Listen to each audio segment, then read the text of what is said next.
So hari ni kita orang buat melakukan kempen, iaitu ketika melakukan temu bual bersama kita orang punya responden Iman Nina binti Zainan, iaitu orang upaya pencatatan fizikal.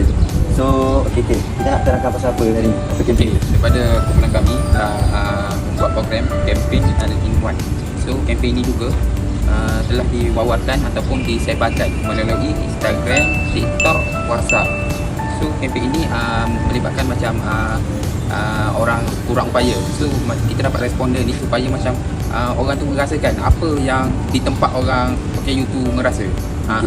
Ini pun selaras dengan tujuan kempen kita orang, iaitu terbagi pada 3. Mengenal pasti cabaran yang dihadapi oleh golongan OKU dalam kehidupan seharian.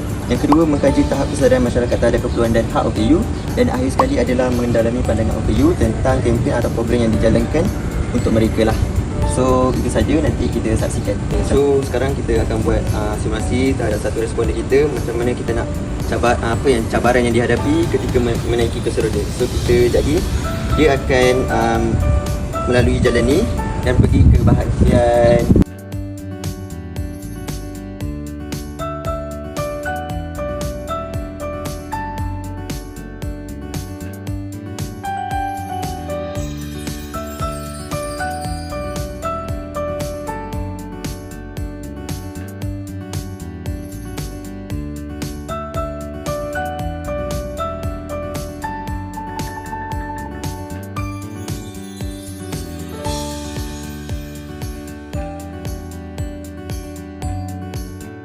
Okey, so ini adalah simulasi yang kedua, iaitu menggunakan tongkat. Iaitu orang normal cuba menggunakan tongkat untuk mengambil barang. Contohnya seperti laluan tersebut. Okey, start pada sini sampai ke situ dan berakhir di sana.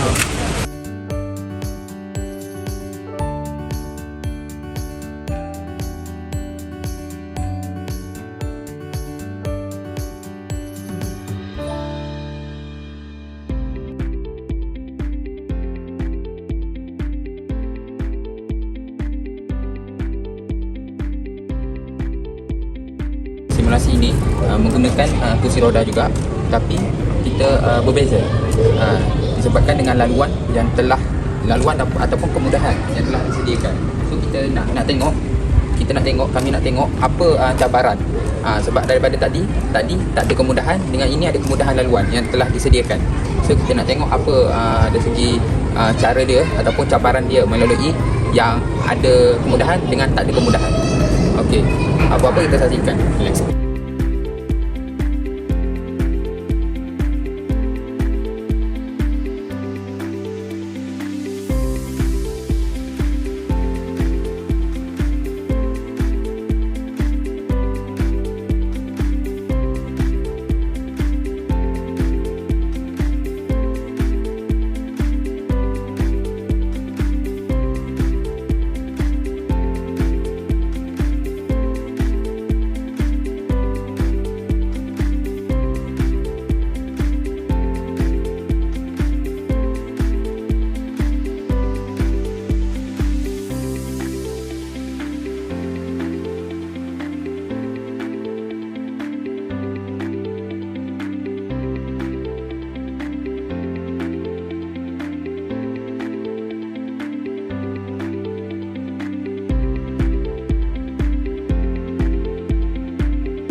Okay, untuk simulasi yang seterusnya, saya menggunakan orang yang normal dan dia menggunakan tongkat untuk naik lift dan membuka pintu. Dan kita dapat lihat bagaimana orang normal menjadi orang OKU.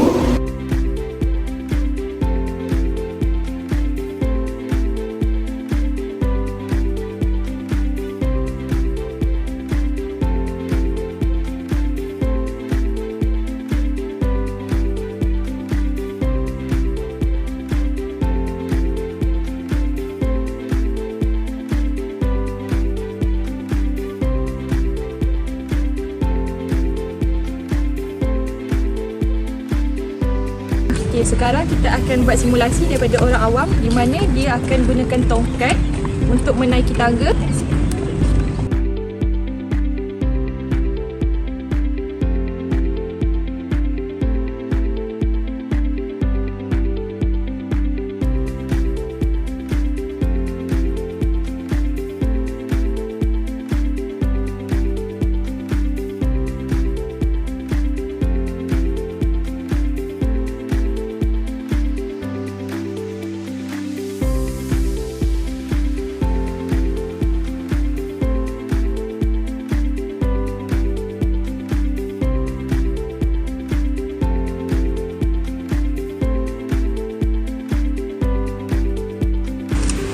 Apa yang saya rasa, Sukarlah dengan tiada laluan khas untuk OKU. sebagai contohnya, tadi saya membawa kursi roda lalu sampai ke sini, saya nak mencapai barang ni, tapi sangat jauh dan tak ada kemudahan untuk mencapai barang. Kempen ni saya rasa saya dapat rasalah menjadi kehidupan OKU yang sebenar. Kalau tak ada kempen ni saya tak tahulah rasa kehidupan yang sebenar macam mana menjadi OKU. Untuk cabaran saya naik kerusi OKU ni, sebagai orang yang sempurna, saya rasa cabaran dia agak sukar sedikit lah. Rasa amat sukar untuk bergerak. Sebab tangan bila nak tolak ni dia kena kuat untuk bergerak. Untuk naik dia pun amat mencabar sebab dia curam sedikit lah tapi agak mudah. Nak turun tu dia ke bawah, so tangan pun kena tahan lah untuk supaya tak jatuh. Untuk orang OKU ni dia amat mencabar lah, saya respect dia orang. So saya rasa program ni amat bagus lah untuk kita sertai dan rasa pengalaman orang OKU. Assalamualaikum. Program kami ada buat kempen. Kempen adalah skin for fun. So hari ni adalah macam kita nak tahu kajian kami ni daripada orang OKU dari segi fizikal. So jadi kita nak tahu daripada responder orang awam tahu tak apa itu OKU. Bagi saya, orang OKU itu adalah orang kelana upaya di mana mereka ni berbeza dari segi fizikal. Mungkin mereka kaki ataupun tangan dan sebagainya.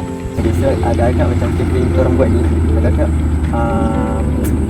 bermanfaat tak untuk orang awam ataupun orang sekitar UKM?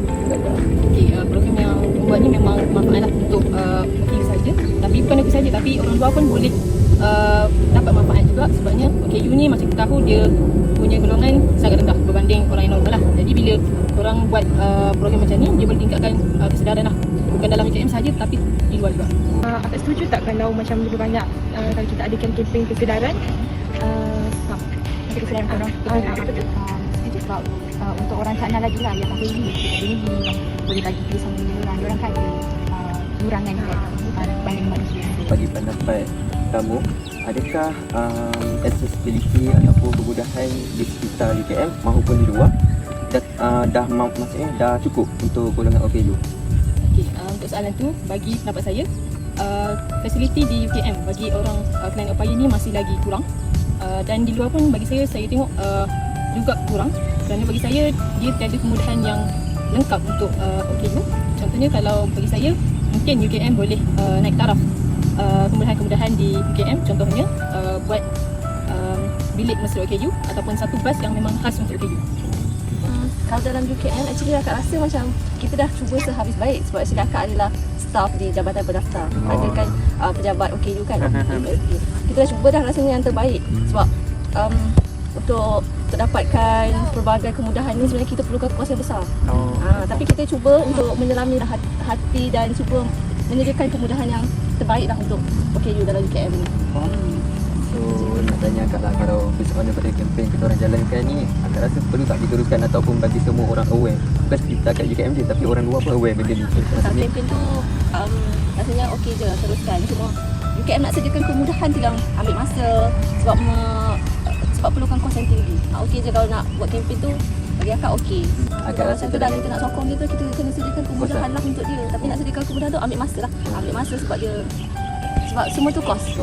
Tapi kita apa tu aware lah maksudnya kan. Kita bukan tak aware pasal dia orang, tak hargai dia orang. Kita hargai dia orang. Dan UKM pun kita dah cubalah. Cuma itulah ambil masa.